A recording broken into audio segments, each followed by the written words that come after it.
Salam Rahayu kepada Anda semua yang baru menyaksikan channel Kitab Telos ini atau yang sudah mengikuti channel Kitab Telos ini dimanapun Anda berada. Semoga Anda semuanya selalu diberikan kesehatan lahir batin, serta diberikan kemudahan-kemudahan serta kelancaran dari Gusti. Dalam kesempatan kali ini saya akan menerangkan atau mewedarkan kawruh ilmu Jawa tentang Kitab Telos full bahasa Indonesia agar kita semua mampu mengambil manfaat dan pelajaran. Dalam bab ini saya akan mencoba menerangkan membaca simbol diri, yaitu makna dari suara, kemudian memaknai huruf hidup yaitu A, I, U, E, O, agar kita lebih mengerti tentang asal muasal segala sesuatu di alam dunia ini, kemudian bisa mengenal atau cara mengenal tentang Gusti atau Tuhan pada tahap awal. Yang pertama, kita membaca simbol dari suara. Suara tentunya kita sudah tahu, yaitu suara itu adalah sebuah bunyi yang mampu kita dengar dengan alat yang namanya pendengaran. Suara di dalam bahasa Jawa itu disebut sebagai suwara. Suwara itu mempunyai simbol atau makna tersirat, yaitu suwara susunan obahe aksara, atau bila kita artikan ke dalam bahasa Indonesia yaitu susunan berubahnya atau bergeraknya dari huruf. Maka yang saya jelaskan di sini bukan pelajaran membahas suara atau suara pada sekolah-sekolah umum atau seperti sekolah-sekolah umum, tapi kita membahas suara yaitu membahas tentang asal muasal sesuatu di alam dunia ini atau alam semesta ini. Semuanya ada karena adanya suara. Kok bisa? Maka kita harus lebih memahami dan merenungi.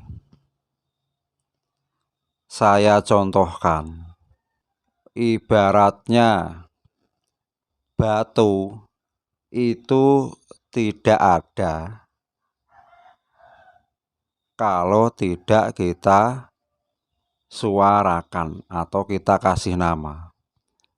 Batu apabila tidak kita sebut ini batu, pasti tidak ada gunanya, ya asal benda itu saja. Tapi ketika kita namai ini batu, terus tahu manfaat dan fungsinya, kemudian disepakati orang banyak atau disetujui orang banyak maka menjadi ada. Kemudian dimanfaatkanlah batu tersebut untuk berbagai macam keperluan. Seperti halnya bakteri atau virus, ya tidak ada. Ada ketika dikasih nama, kemudian disebut-sebut, kemudian disepakati orang banyak akan menjadi ada. Maka hukum di dunia ini segala sesuatu itu ada apabila disebut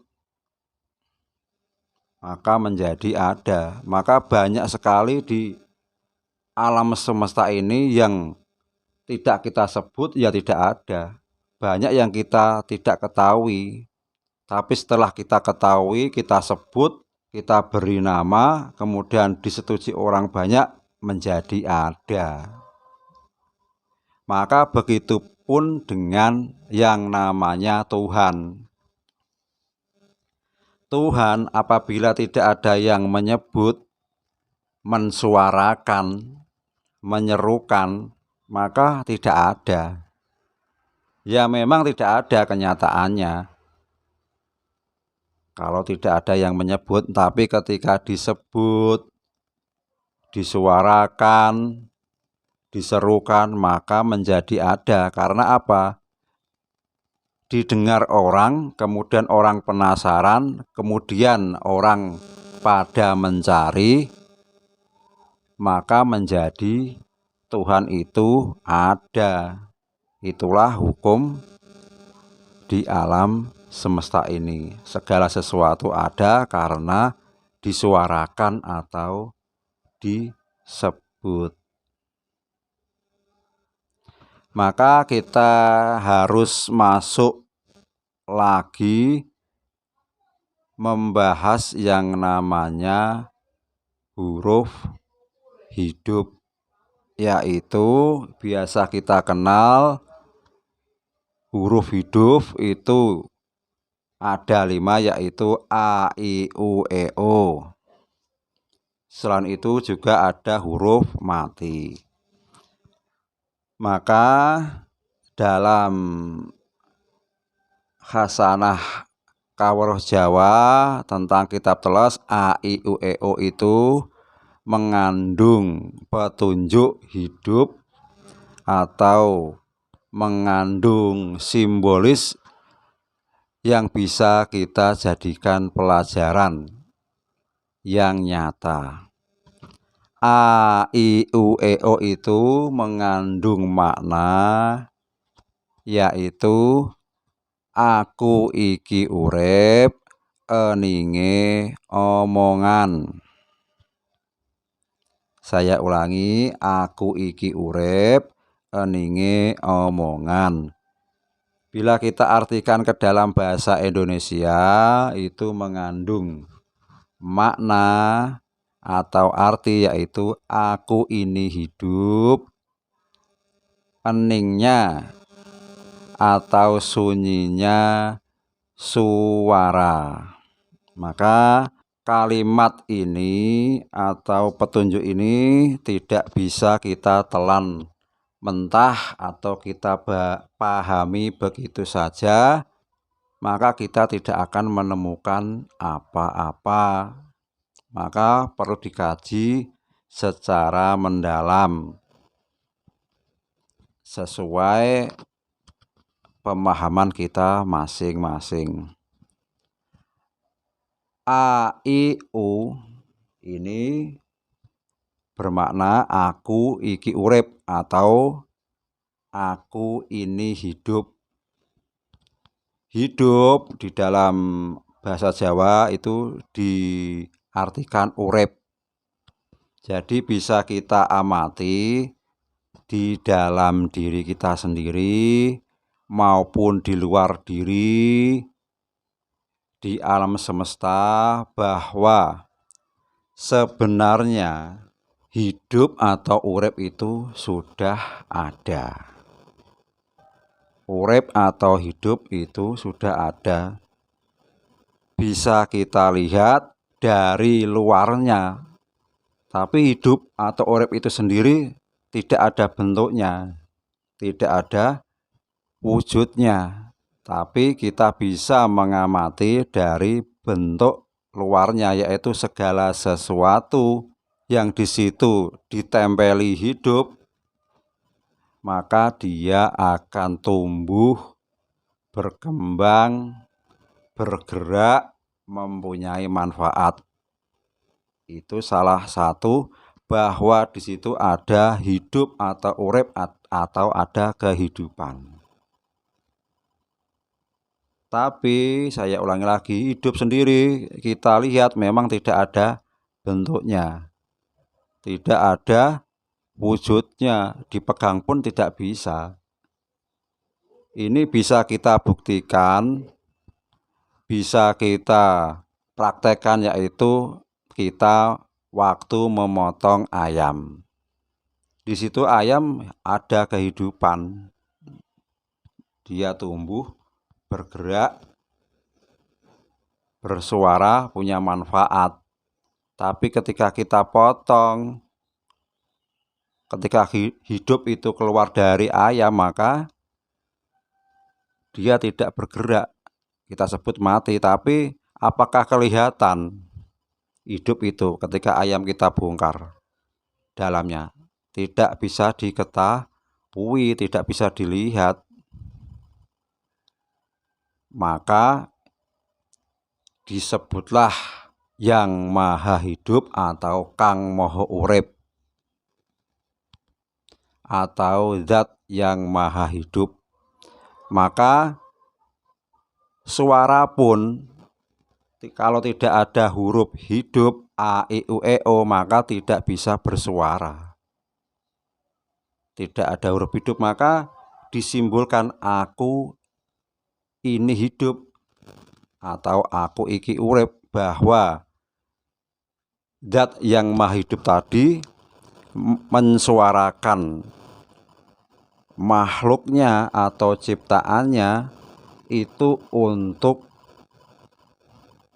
ingin kita kenali, memberikan simbol aku iki urip, aku ini hidup, bahwa dia ada, yaitu hidup kemudian menghidupi apa yang dia kehendaki. Maka bukti secara nyata sudah saya terangkan tadi, itu adanya tumbuh, berkembang, bergerak, bermanfaat, itu membuktikan adanya zat yang maha hidup, bahwa dia itu maha hidup dan menghidupi. Ketika kita mau mengenalnya atau menyambungkan diri dengannya, yaitu zat yang maha hidup atau kita sebut sebagai Gusti atau Tuhan, maka wadarannya yaitu eo, eninge omongan, atau dengan cara mensunyikan omongan atau dengan jalan diam. Maksudnya bagaimana? Yaitu mendiamkan atau mensucikan segala panca indera dari segala keributan, keruwetan alam dunia. Maka di dalam khasanah Jawa itu disebut hening atau mengheningkan diri. Hening itu yang bagaimana? Hening itu dari kata heneng dan ening atau wening. Heneng itu maksudnya kosong, yaitu mengkosongkan alam pikiran dari segala sesuatu yang berbau keduniawian, keributan, keruwetan tentang alam dunia. Kita kosongkan sejenak, kemudian kita wening atau ening, yaitu menjernihkan hati dan pikiran menuju yaitu tenang dan sunyi. Kurang lebih seperti itu maknanya, tapi prakteknya kita bisa merasakan sendiri, yaitu hening atau mengheningkan diri. Maka ada nanti tata cara atau metode-metode, yaitu yang bisa kita sebut sebagai semadi, meditasi, suwung, dan lain-lain, tapi intinya menuju hening, yaitu eninge omongan. Maka mengenal Tuhan itu tidak bisa dengan cara berteriak-teriak, kemudian dengan akal pikiran, dengan dalil-dalil, dengan peribahasa-peribahasa. Itu baru jalan, itu baru petunjuk. Maka harus kita praktekkan, yaitu apa? Eninge omongan, mensunyikan diri. Maka di situ nanti ada yang disebut pengalaman spirit. Pengalaman spirit orang itu nanti bertingkat-tingkat sesuai kadar dia memproses diri. Maka bab ini nanti dikaji di bab yang lain. Maka yang perlu diketahui dalam pelajaran kali ini adalah yaitu tentang suara atau suwara. Yaitu apa? Suwara susunan obahe aksara atau susunan berubahnya huruf, yaitu segala sesuatu ada karena disuarakan. Yang kedua yaitu makna daripada huruf hidup a, i, u, e, o, yaitu aku iki urip, eninge omongan, atau aku ini hidup, sunyinya bicara. Maka kita harus bisa memahami, meneliti, menelaah, dan mempraktekkan agar kita bisa membuktikan apa yang saya terangkan. Maka apabila wadaran ini cocok di hati, maka bisa dijadikan bahan referensi untuk kita mengenal diri sejati, kemudian mengenal Tuhan. Dan apabila tidak cocok di hati, maka boleh dikesampingkan. Saya sebagai manusia biasa tentu ada salah kata, salah ucapan yang tidak berkenan di hati.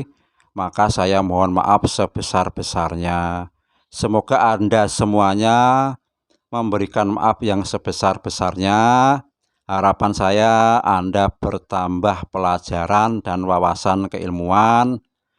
Syukur-syukur bisa dipraktekkan di dalam kehidupan ini, menjadikan kita semakin lebih baik. Akhirnya salam rahayu kepada Anda semuanya.